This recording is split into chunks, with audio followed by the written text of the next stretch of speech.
થોડા સમય પહેલાં જ ગુજરાત સરકારના સચિવ શ્રી અનિલ પટેલની એક ઓડિયો ક્લિપ વાયરલ થઈ હતી, જેમાં તેમને પવિત્ર યાત્રાધામ વિકાસ બોર્ડમાં જે ગુજરાતમાં જે યાત્રાધામો છે તેના ડેવલપમેન્ટ વિશે કરપ્શન થયું હોય એવા આરોપ લગાવ્યા હતા.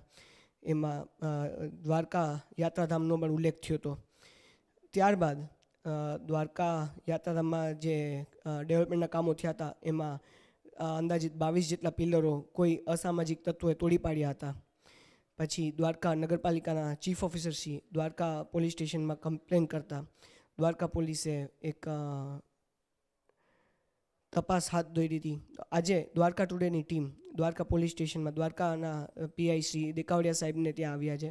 સાહેબ પાસે આપણે વધુ વિગત જાણશું કે એ તપાસમાં ક્યાં શું આગળ વધ્યું છે. જી સર. આ કામેની તપાસ અમારા સબ ઇન્સ્પેક્ટર ચલાવી રહ્યા છે, જેઓ હાલ બંદોબસ્તમાં રોકાયેલા છે. આ કલાત્મક પિલરો જે બનાવવામાં આવેલા ગુજરાત ટુરિઝમ કોર્પોરેશન દ્વારા આજથી 5 વર્ષ પહેલાં તેનું વર્ક ઓર્ડર આપી અને કામ પૂર્ણ પણ કરેલું છે. આ પિલરોમાંથી આશરે 22 જેટલા પિલરો કોઈએ તોડી પાડ્યા વગેરેની ફરિયાદ હતી. એની તપાસ કરતાં, પંચનામું કરતાં એ જે કલાત્મક પિલરો જે છે એ કોઈપણ જાતના બેઝ કે પાયા વગર એમને મૂકી અને ઊભું કરેલા હતા. એ મુદ્દે અમે ગુજરાત ટુરિઝમ કોર્પોરેશન પાસેથી અમુક મુદ્દાસર માહિતી માગેલી. કુલ 5 તબક્કામાં કામ કરવામાં આવેલું છે. 5 તબક્કાની તબક્કાવાર વર્ક ઓર્ડર, વર્કમાં શું કન્ડિશન હતી, એનું સ્ટ્રક્ચર ડિઝાઇન શું હતી, કેટલી ટેન્ડરની અમાઉન્ટ હતી, એમાં કોઈ વધુ રકમ ચૂકવાયેલી છે, પછીથી કોઈ વધારો કરેલ છે કે નહીં, વગેરે વગેરે મુદ્દે માહિતી માગવામાં આવેલી.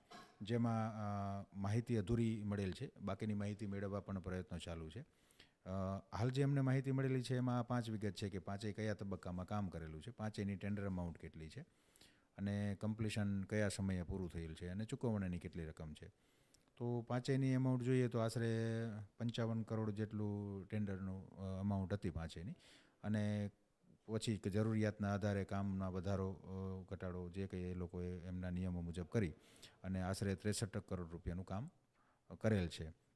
બાકી જે જરૂરિયાત જે હતી, જેમ કે ડિઝાઇન, એન્જિનિયરિંગ દ્વારા જે તૈયાર કરવામાં આવેલી ડિઝાઇન, એમાં કેવી રીતનું મટીરિયલ, જે વગેરે કન્ડિશનોની જે માહિતી હતી એ હજી મળી શકેલ નથી. તેઓના દ્વારા માહિતી આવી હતી, એમાં પણ આગળની કાર્યવાહી હાથ ધરવામાં આવશે. જી, તો દ્વારકા પોલીસની તપાસ હજી પણ ચાલુ છે. એ લોકોએ હાલ જે ગુજરાત ટુરિઝમ કોર્પોરેશન પાસે માહિતી માગી તેમાં દ્વારકા પોલીસનું એવું કહેવાનું થાય છે કે જેટલું કામનું ટેન્ડરિંગ પાસ થયું હતું એમાંથી વધારે પણ રકમ ચૂકવાની છે.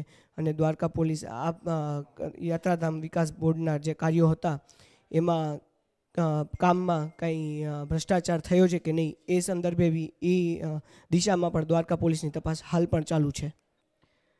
સર, તો હજી આપની પાસે અમે જાણવા માંગશું કે આ બાબતના જે દ્વારકા પોલીસ તપાસ કરી રહી છે એમાં કોઈ અસામાજિક તત્વોની જે શોધખોળ રહી હતી એમાં કોઈને પૂછપરછ કે અટકાયત કે કંઈ કરવામાં આવેલી છે?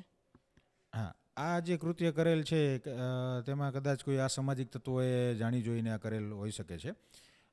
ત્યાં આજુબાજુમાં ઘણા સાધુભાવો પણ ધાર્મિક સ્થળો હોવાના કારણે હોય છે, એટલે સીસીટીવી કેમેરા તો ત્યાં લાગેલા નથી, પણ આજુબાજુની હોટલમાંથી ફૂટેજો મેળવી અને ત્યાં કાયમ બેસતા હોય અથવા કાયમ આશરો લેતા હોય એવા લોકોની આશરે 20-30 લોકોની પૂછપરછ કરેલ છે.